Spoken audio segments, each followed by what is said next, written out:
ज्या कोणाला कारल्याची भाजी आवडत नाही त्यासाठी झटपट कारल्याची रेसिपी आहे. 10 मिनिटामध्ये होतं या कारलं. डाळ भात केला आणि त्यासोबत तर खूपच छान लागतं. एकदा करून बघा तुम्ही. इथे मी कारलं कट करून घेतली, बारीक बारीक गोल कारली कट करायची. त्यानंतर मी 1 चमचा तेल, त्याच्यात राई, जिरं तेल पूर्ण तापून द्यायचं. नंतर कारली सोडली. कारली एकदम काळा रंग होईस्तोवर त्याला पूर्ण भाजायचं. हे बघा, कारले टाकून पूर्ण असं मिक्स करून घ्यायचं. 5 ते 10 मिनटं याला असं सोडायचं.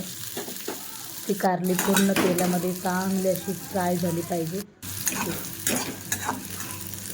खूप छान आणि टेस्टी लागते. मला तर खूप आवडतं कारलं. तुम्ही असं कारलं करून बघा.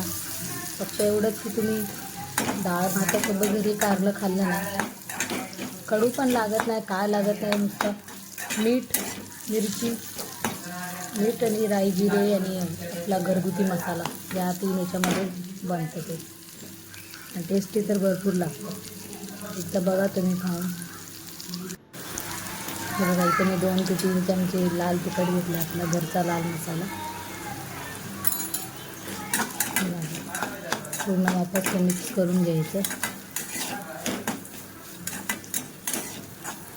मसाला टाकला ना, लगेच आपण त्याला गॅस बंद करून टाकायचा ना, तर मसाला पूर्ण जळतो, टेस्ट लागत नाही ती. लगेच मसाला टाकला, थोडं परतलं की लगेच ते काढून घ्यायचं.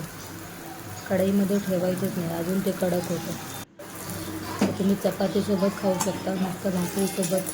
हा जर पातळ काय भाजी वगैरे असेल ना, तर त्याच्यासोबत छानच लागतं ते. बघा, इथं माझं ताट तयार झालेलं आहे. चपाती, 2 चपाती, 1 गवारची भाजी आहे आणि फ्राय कारले झालं.